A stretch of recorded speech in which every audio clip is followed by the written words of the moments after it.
네, 오늘 이 시간에 주시는 성경 말씀 누가복음 18장 18절부터 30절 찾으신 줄 알고 함께 교독하겠습니다. 어떤 관리가 물어 이르되 선한 선생이며 내가 무엇을 하여 영생을 얻으리까?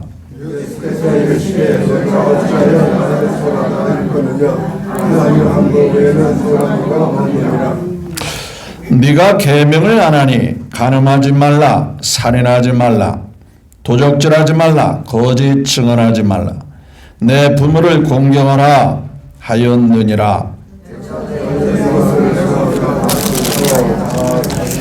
예수께서 이 말씀을 들으시고 이르시되 내게 아직도 한 가지 부족한 것이 있으니 내게 있는 것을 다 팔아 가난한 자에게 나눠주라.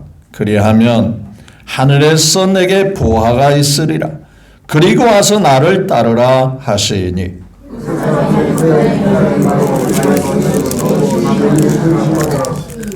예수께서 그를 보시고 이르시되 재물이 있는 자는 하나님의 나라에 들어가기 얼마나 어려운지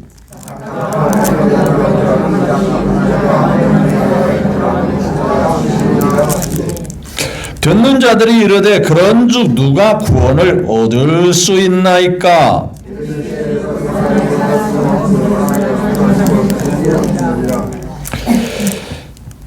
베드로가 여짜오되 보옵소서 우리가 우리의 것을 다 버리고 주를 따랐나이다.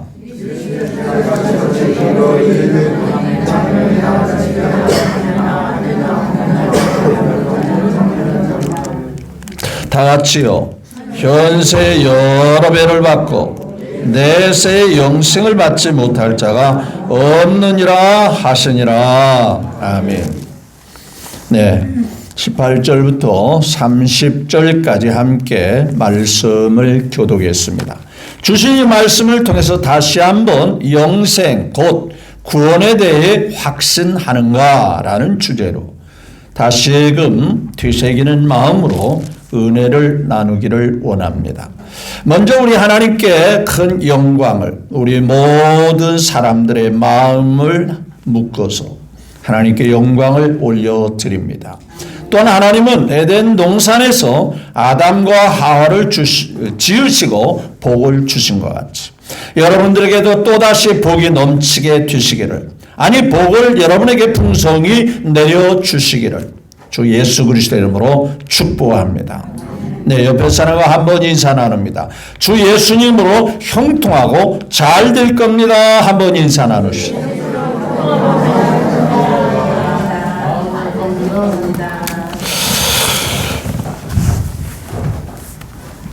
네, 날씨가 많이 좀 기온이 낮아졌습니다. 벌써 한 보름 전만 해도 에어컨을 틀면서 예배를 드렸는데 그 순간에 날씨가 기온이 한 7, 8도가 뚝 떨어짐으로 인해서 아침 저녁을 꽤나 좀 쌀쌀하고 조금은 추위가 느낄 정도로 기온이 약해졌습니다. 저는 다시 한번 여러분들에게 건강이 있기를 축복하면서 이 계절 환절기 변화의 계절에 항상 건강하셔서 하나님의 자녀로서 당당히 살아가기를 거듭 주님의 이름으로 축복합니다. 자, 지난 주일 저는 여러분들과 함께 우리 기억을 더듬어서 다시 한번 되새겨봤으면 좋겠습니다.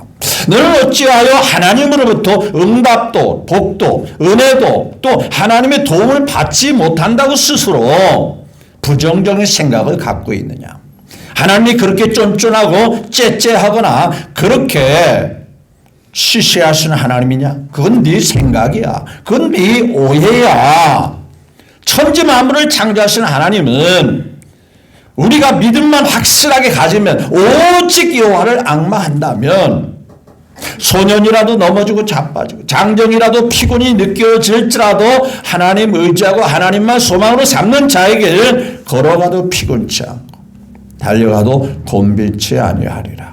즉 하나님은 여러분들을 도와주시기에 충분하시다 그 말이죠. 그 말씀의 배경은 이스라엘 백성들이 하나님을 전적으로 의지하지 못함으로 어려움에 처한 현실을 보면서 그들은 하나님이 우리를 도와주는 게 하나도 없어. 하나님이 우리에게 복 주시는 게 하나도 없어. 그런 사람들을 대상으로 하나님이 이사야 선지자를 통해서 깨우쳐 주시는 말씀이 됩니다. 오늘 우리 가운데도 이와 같은 믿음이 없는 생각을 다 떠나보내시고 주님은 나를 돕는 자시다. 주님은 나를 복되게 하시는 자다. 주님은 언제나 나에게 행복하게 하시는 분이시다. 이 소망을 가지시고 변함없이 살게 되기를 예수님의 이름으로 축복합니다. 네, 100번 1000번 강조해도 지나치지 않는 것은 영생의 문제고 구원의 문제입니다. 왜냐하면 이 예수 그리스도를 믿는 궁극적인 목적은 이 땅에서 잘되고 행복으로 끝나는 것이 아니라 이 세상보다 1000배 만배 귀한 영원한 행복한 나라에 꼬린 들어가는 게 우리의 신앙의 목표이기 때문에 그렇습니다. 저는 우리 성도들을 보면서 좀 보편적으로 어떤 교회도 다 마찬가지겠습니다만 연세가 많으신 분들이 주로 이제 교회를 지켜나가고 있습니다.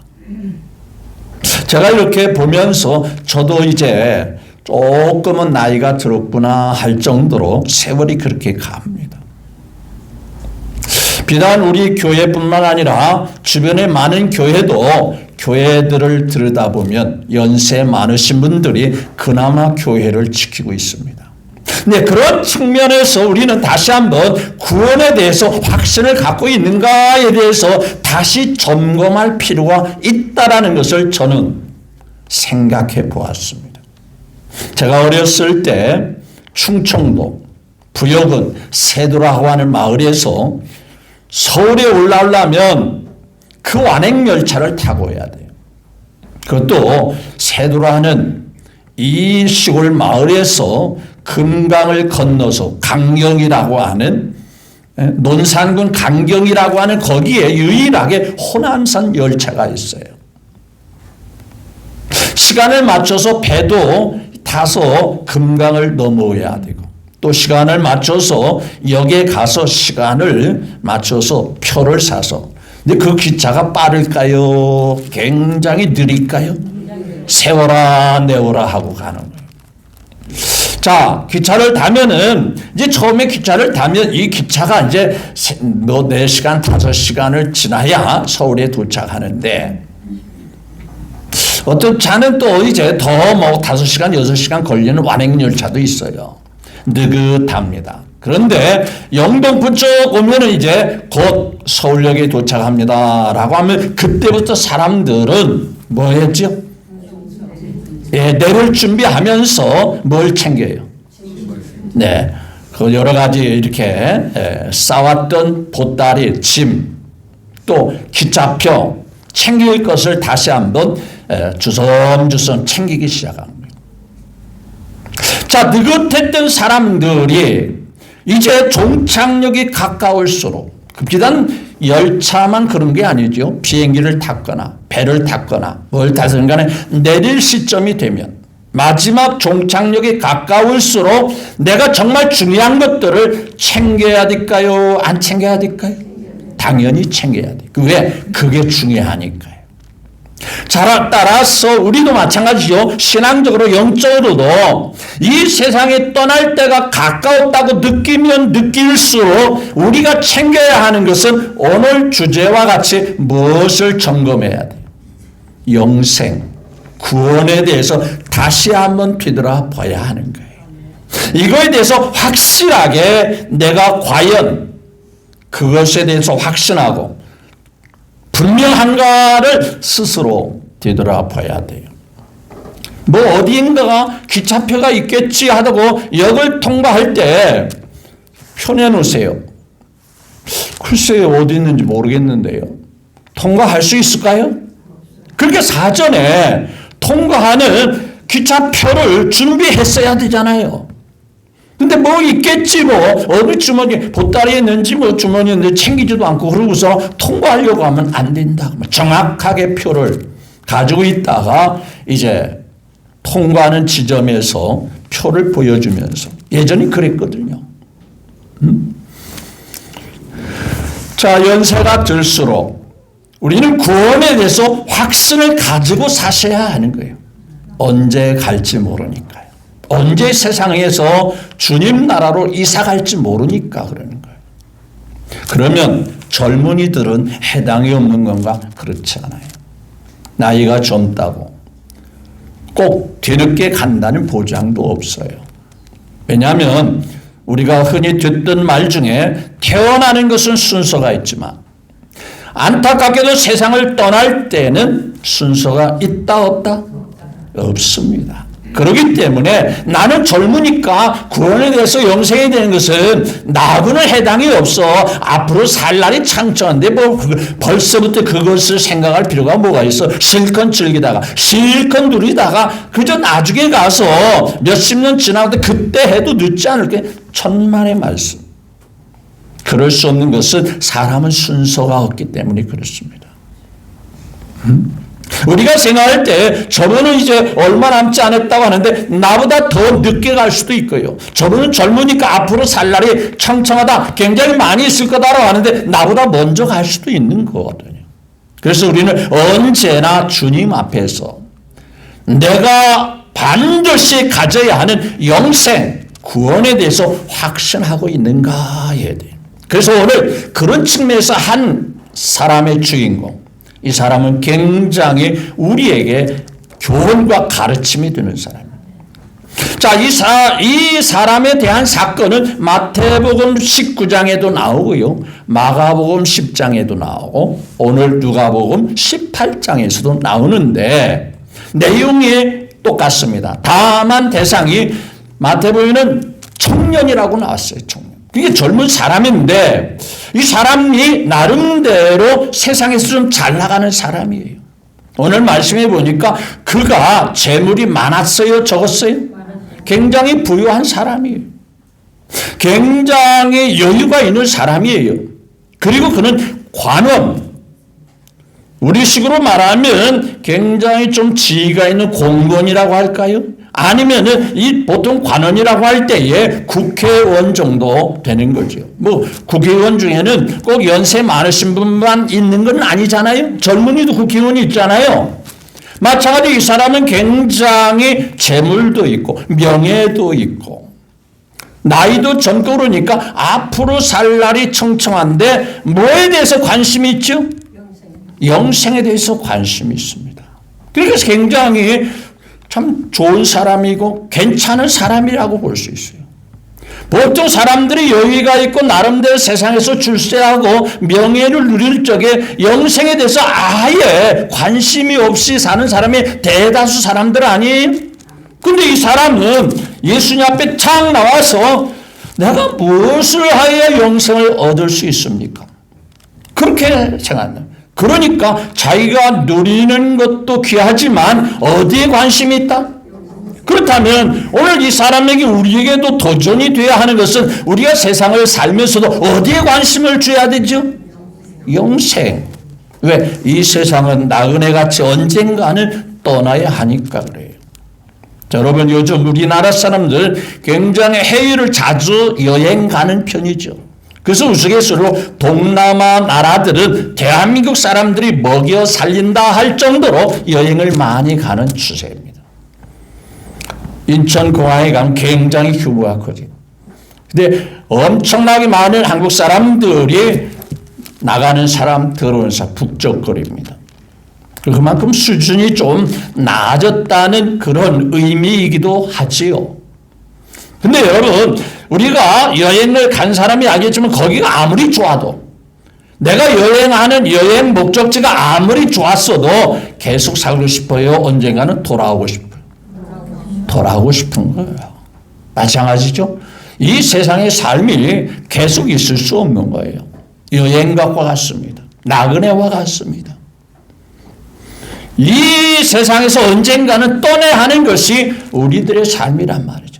따라서 이 부자 청년과 같이 이 부자 관원과 같이 우리는 영생에 대해서 늘 관심을 가지고 사셔야 돼요. 그런데 막연하게 가겠지, 들어가겠지, 얻게 되겠지, 그렇게 해서는 안 된다 그 말이에요. 어딘가가 표가 있겠지, 어딘가가 주머니 속에는 호주머니나 아니면 가방이나 아니면 보따리 속에 표가 있겠지, 그렇게 해서는 안 된다 그 말이에요. 언제나도 주머니에 넣어서, 백에서 넣어서 보여달라고 할 때 내놓을 수 있을 때도 확신을 가져야 된다 그 얘기예요. 자, 영생에 관심이 가졌습니다. 두 번째 좋은 도정이 뭐냐면, 어려서부터 이 사람은 나름대로 율법을 지켰어요, 안 지켰어요? 지켰습니다. 굉장히 우리에게 본이 되는 사람이에요. 그렇죠? 내가 그거 어려서부터 다 지켰습니다 라고 말하죠. 자, 한번 말씀을 볼까요? 자, 21절 시작. 여자 5대. 이것은 내가 뭐이죠? 어려서부터 지켰나이다. 그러니까 앞서 주님께서 너 이렇게 살아야 된다라고 하니까, 그거요, 제가 비록 내가 세상의 관원이고 재물도 많은 부유하지만은요, 나름대로 하나님의 말씀대로 살려고, 하나님의 계명대로 살려고 노력해서 나는 지켰다고 생각합니다. 여러분, 사람이 지키지도 않고 지켰다고 할 수는 없잖아요. 그러니까 나름대로 바르게 살려고 했던 사람인 거예요. 굉장히 우리에게 도전이 되지 않아요? 정말 바르게 살려고 했고 하나님의 말씀대로 살려고 노력한 사람이었어요. 그런데 결정적인 순간에 그 주님을 떠나는 거예요. 그러면 그 사람의 장점은 영생에 관심이 있고, 또 예수님 앞에 와서 여기 보니까 영생에 대해 관심에 대한 물음이 있고, 또 나름대로 지켰다고 하는 자부심이 있는데, 조금 이건 좀 아니다라고 하는 부정적인 요소를 찾는다면, 자, 잘못 생각하고 알고 있는 지식이 뭐냐면요, 영생이라는 것은 뭔가 인간이 노력해서 수고해서 열심히 해서 얻어진다는 잘못된 지식을 갖고 있습니다. 자, 오늘 18절 볼까요? 선생님이요, 뭐라 했죠? 내가 뭐라 했죠? 영생을 얻고 싶기는 한데 무엇을 뭐예요? 자, 자신이 내가 무엇을 해야만이 도대체 영생을 얻을 수 있습니까? 라고 질문하는 거예요. 이것은 영생을 얻는 것에 대해서 잘못된 지식을 갖고 있는 거예요. 자, 하나님이 원하는 그 수준은 높을까 낮을까요? 하나님이 원하는 그 수준이 천박할까 존귀할까요? 존귀합니다. 그런 존귀한 그 수준을 우리의 노력으로, 우리의 수고로, 우리가 힘쓰고 애써서 가능할까요? 그건 불가능해요. 그런데도 사람들은 우리가 노력하면, 우리가 힘쓰고 남보다 더 열심히 하면 뭔가 얻어질 수 있다고 하는 잘못된 착각 속에 빠져 있는 거예요. 두 번째 그의 단점이 뭐냐면, 예수님은 분명히 이 땅에 우리에게 구원의 소식을 들려주고 구원의 길을 열어놓기 위해서 길이 되시고 진리가 되시고 생명이 되시기 위해서 오신 주님을 단순한 사람들을 깨우치는 선생님 정도로 알고 있더라는 거예요. 그래서 18절에 보니까 선한 뭐라 했죠? 착한 일 많이 하시고 좋은 일 많이 하시는 예수님을 일컬어 뭐라고 그랬죠? 선한 선생님이요 라고 말하죠. 예수님이 선생님, 틀린 얘기는 하지만 영생에 대해서는 선생님 정도가 아니죠. 그렇죠? 니고데모가 예수님 왔을 때 그래요. 랍비요, 선생님이요. 우리가 당시에는 하나님께로부터 온 메시아가 아니라 선생인 줄 압니다. 하나님이 함께하지 아니하면 당신이 행하는 일을 아무도 할 수 없을 겁니다. 예수님이 그렇게 말하는 니고데모에 너 참 말도 잘한다. 어떻게 말을 고상하게 논리적으로 그렇게 말할 수 있느냐 그렇게 했어요? 아니요. 너 그런 모습으로 나한테 온다면 너 구원 못 받아. 천국 볼 수 없어. 천국에 못 들어가. 사람이 성령으로, 말씀으로, 물과 성령으로, 즉 여기서 물은 말씀인데 말씀과 성령으로 거듭나지 아니하면 너 하늘나라 못 들어가는 거야. 선생님으로 알면 안 되는 겁니다. 우리는 예수님을 그저 공자님, 맹자님 같이 선생으로 알면 안 돼요. 우리는 구원하는 구세주로 믿어야 되는 거예요. 구세주로 확신을 가지고 알고 믿어야 되는 거예요. 맞죠? 구세주인 예수님을 어떤 누구하고 비교할 수 없는 거예요. 자, 두 번째, 이 청년은요, 나름대로 지켰는데 완벽하게 지켰다고 생각해요? 지키는 척한 거예요? 어떻게 생각하면요, 자신은 다 지켰다고 생각합니다. 그런데 예수님은 부족하다고 해요? 부족하지 않다고 그래요? 자, 22절을 다 같이 볼까요? 시작. 예수께서 이 말씀하시고 이르되 내가 아직 한 가지 부족한 것이 있으니 내게 있는 것을 다 팔아 가난한 자에게 주라. 그리하면, 자, 예수님께서 너 가난한 자가들 다 재물을 포기하라 그 얘기 아니에요. 그 많은 재물이 너는 다른 사람 많이 있으니까 일부라도 팔아서 좀 포기하면서 좀 뭐 해라? 가난한 사람, 네 주변에 가난한 사람 많잖아. 너는 관원이야. 너는 부유한 재물이 많은 사람이야. 그러니까 단 50%라도 몇 프로라도 팔아 좀 나눠줄 수 있었으면 좋겠다라고 생각합니다. 근데 문제는 영생도 얻고 싶지만 자기가 갖고 있는 재물을 결단코 포기하고 싶다, 포기하고 싶지 않다. 여러분, 이것이 하나님의 말씀을 지키지 못했다는 증거입니다. 자, 십계명에 10가지 계명이 나옵니다. 대표적인 뼈대와 같은 핵심 계명입니다. 그런데 이 계명을 딱 두 가지로 요약하면은요, 하나님 사랑해라. 하나님 사랑하면 하나님의 이름을 함부로 할 수 없어요. 하나님 사랑하면 하나님의 이름을 망령되이 할 수 없어요. 하나님 사랑하면 우상에게 절하거나 우상을 따라갈 수 없어요. 하나님 사랑하면 하나님을 위해서 나와서 예배하는 안식일을 지키지 않을 수가 없어요. 그러니까 이 네 계명을 딱 요약하면 하나님 사랑하면 다 해결된다. 그거예요. 그리고 제5계명부터 부모를 공경하라, 간음하지 마라, 살인하지 마라, 이웃의 거짓 증거하지 마라, 이웃 것을 탐내지 마라 등등 말씀이 있어요. 그걸 딱 요약하면요, 내 이웃을 너 자신과 같이 뭐 해라? 사랑해라. 그게 율법이에요. 세상이 왜 복잡하고 어수선하고 참 불안하고 힘듭니까? 사랑이 부족해서 그래요. 미워하고 시기하고 또 그러한 속에서 살인 같은 또 강도와 같은 이런 모든 죄가 나서 사람들이 삶이 불안한 거 아니에요?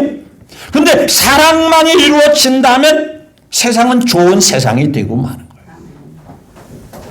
그러면 이 사람이 재물이 없다면 할 말은 없어요. 근데 재물이 많은 거예요. 그리고 예수님께서 너 그거 영생을 진짜 얻고 싶으면 너 어차피 그거 못 가지고 가잖아. 그거 다 싸가지고 천국에 못 가잖아. 영생 못 얻잖아. 그러니까 못 가지 할 거 일부라도 팔아서 누구에게 주라? 가난한 자에게 줘라. 왜 그러냐? 그거 없어지는 거 아니야. 투자야, 투자. 여러분, 투자하는 것에 확실한 이익이 보장된다면 투자할까요? 안 할까요? 확실한 이익권이 확실한 도움이 되거나 나에게 엄청난 유익함이 된다면 투자할 사람이 있어요? 없어요? 투자 다 하게 될 겁니다. 그렇지 않겠어요? 내가 투자하는 것보다 몇십 배, 몇백 배 더 이익이 된다면 투자하는 사람이 있느냐 그 말이에요. 다 투자할 거예요. 자, 그럼 볼까요? 너 가난한 자, 너 재물을 포기하면 넌 망하는 사람이야 라고 말하지 않았습니다. 그렇게 하면, 자 보세요. 그리하면 만약에 그렇게만 할 수 있으면 뭐예요? 하늘에서 뭐가 있대요?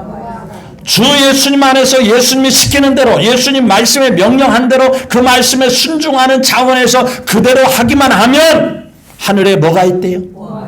예. 왜냐? 적어도 이 사람은 어디에 가고 싶은 거예요? 영생 얻고 싶잖아요. 하늘나라 가고 싶다는 얘기잖아요. 그러면 하늘나라에서 보화가 있다면 그거 해야 돼? 안 해야 돼요? 영생을 얻고 하늘나라에서 영원히 살고 싶다고 하는데 그 나라에서 보화가 있다는데 그거 안 한다면 그게 맞는 거요? 틀린 거요? 틀린 거죠. 그래서 도망칩니다. 아니 그거 포기하면 나는 어떻게 살아? 그거 있어야 재물이 있어야 내가 계속 사는 거 아니야? 근데 이게 뭐라 했어요? 그게 없으면 누구를 따라가면 누가 책임져 준다? 여기 분명히 있잖아요. 그리고 와서 누구를 따르라? 그러면 내가 다 책임질 거야. 네가 포기하면 내가 챙겨주고 내가 알아서 해결해 줄 거야. 그게 주님의 말씀이에요. 나를 따르라 할 때 주님을 따라가는 제자들이 망한 사람이 있어요? 거짓인 사람이 있어요? 완전히 버림당해서 폐인된 사람이 있어요? 주님을 따라가서 주님의 제자가 된 사람 하나도 망한 사람 인류 역사에 주님의 제자같이 빛나고 아름다운 사람들이 없어요.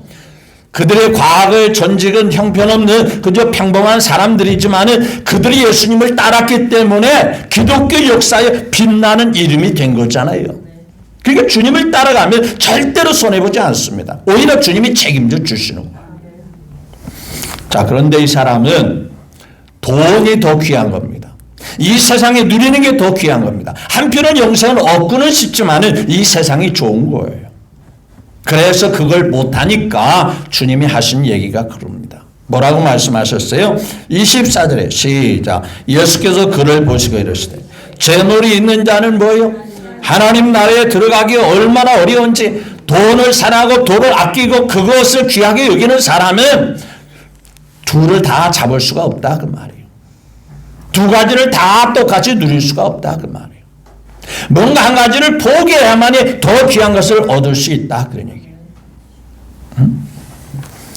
어떤 동영상을 보니까 그래요. 자기 애를 안고 있습니다. 저쪽에서 귀하다는 금반지를 하나를 주면서 이거 갖고 싶어요. 그래서 갖고 싶다고 하니까 그것을 딱 던져줬어요. 금반지를 던져주니까 받으려고 하니까 순간 누구를 놓아야 돼? 안고 있는 아들 털 풀어고 놓쳐버렸어요. 왜? 뭘 잡으려고? 금반지. 그 아들이 어떻게 됐을까요? 놓치는 바람에 아이가 장애자가 됐어요. 뭐가 귀한지를 아는 거예요? 모르는 거예요? 모르는 거예요. 왜? 두 가지를 동시에 잡을 수가 없어요. 그와 같은 이치입니다. 정말 그 아이가 귀하다면 던져주는 금반지 밖에서 아이를 놓을 수는 없지요. 비록 금반지를 내가 귀하게 여기다고 생각하는 그것을 포기하더라도 내가 안고 있는 아이를 쉽게 놓으면 안 되는 거잖아요. 낙타가 바늘길, 낙타가 바늘길을 통과할 수 있어요? 없어요? 없는 거예요. 그러니까 세상에 집착하는 사람, 세상에 욕심에 매여 있는 사람은 천국 가기가 쉽다 어렵다? 어렵다. 둘 다 누릴 수는 없다 그 말이에요. 아니 그러면 세상의 걸 다 포기하고 예수 믿는 겁니까? 그렇지 않아요. 예수님을 귀하게 여기면요 주님의 때에 맞게 필요한 만큼 채워주시고 필요한 만큼 주님께서 이끌어 주셔요. 그게 성경의 이치입니다. 제자들의 삶을 보면 그렇다는 거예요. 자, 그러면 사람들이 이 말을 들을 게 굉장히 오해를 쌉니다. 도대체 그렇게 해가지고 천국에 들어간다라면 들어갈 사람이 있겠다 없겠다? 저는 이 부분을 여러분들에게 다시 한번 점검하라고 해서 이 말씀을 준비하는 거예요. 여러분, 내가 하나님께 이 땅에서 복을 받는다든가 또 이 땅에 뭔가 해결받고 응답받고 잘 되기를 바란다면요, 먼저 선행되어야 할 것이 구원의 문제가 확실하게 해결되어야 하는 거예요. 왜? 그것이 해결되어야 하나님과 나의 관계가 확실한 관계가 되기 때문에 그렇습니다. 옆집의 아이가 나한테 아무리 도와주려고 해도 관계가 부모와 자식의 관계가 아니라면요, 네가 왜 나한테 도와달라고 하니? 그래, 동정으로 얼마나 도와주지만 진짜 근본적인 도움을 줄 수는 없어요. 그렇죠? 근데 내 자식이라면 아낌없이 도와줄 수 있어요.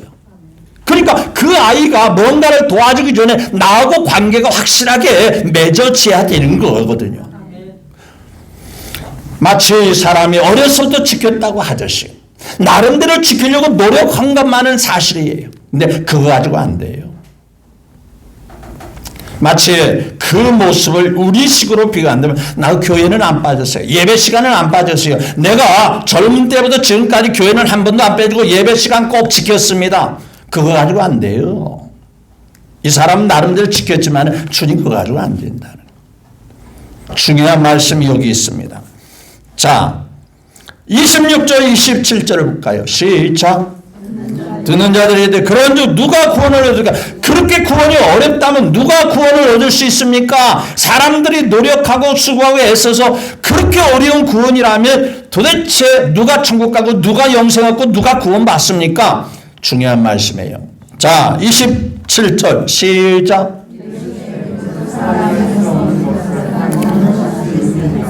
자, 따라서 합시다. 나는 할 수 없지만 하나님으로는 합니다. 하나님으로는 되어집니다. 자, 그러니까 내가 무엇을 해야 하는 내 방법이 아니라 누구 방법이어야 된다는 거죠? 하나님 방법.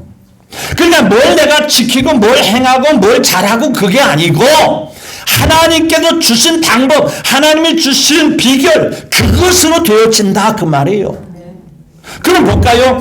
자, 그 뒤에 보세요. 28절 시작. 베드로가 여짜오되 보옵소서 우리가 모든 것을 버리고 뭐라 했죠?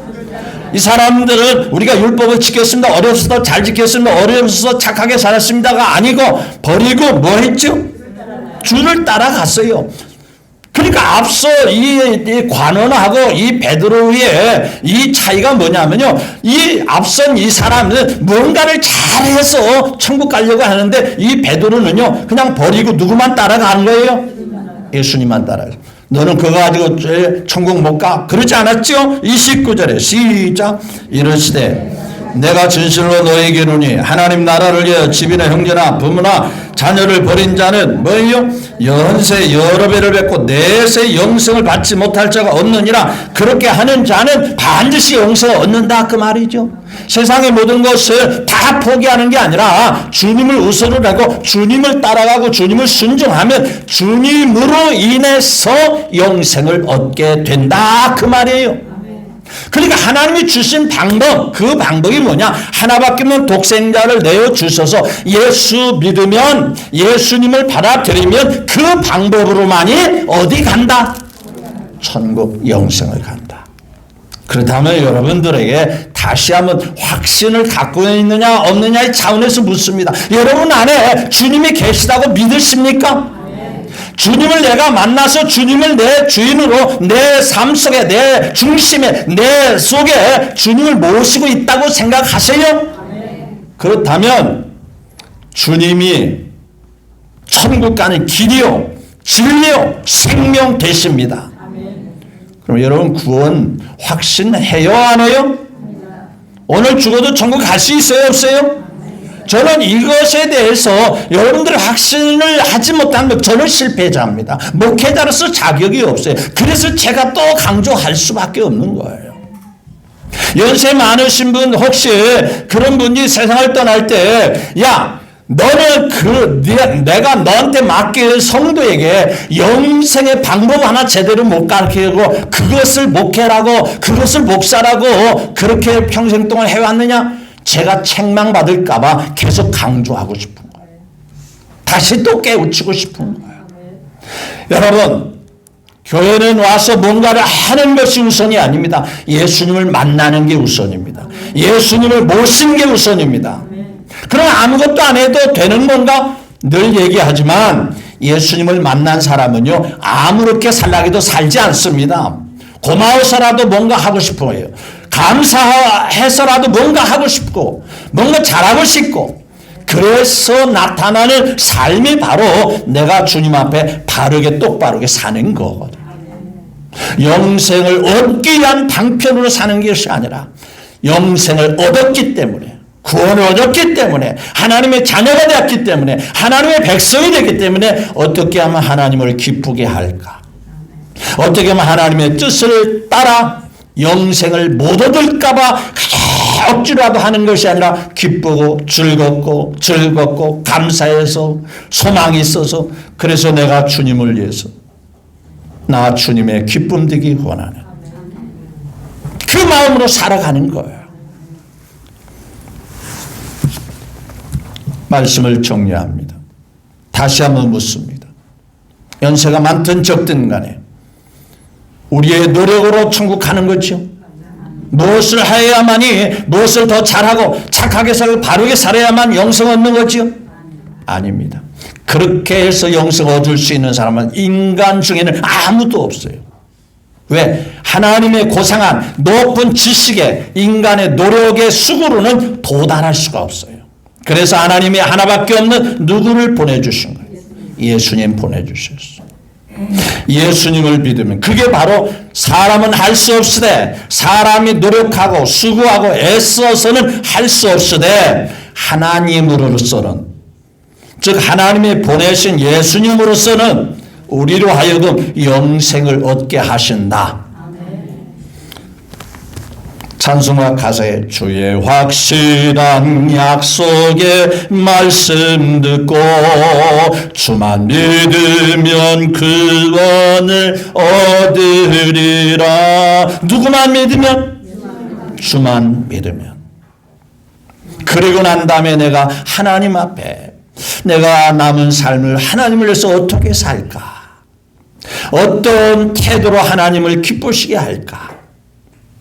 구원을 얻은 자이기 때문에, 하나님께 속한 소속이 분명한 자이기 때문에 그렇게 살아가는 거예요.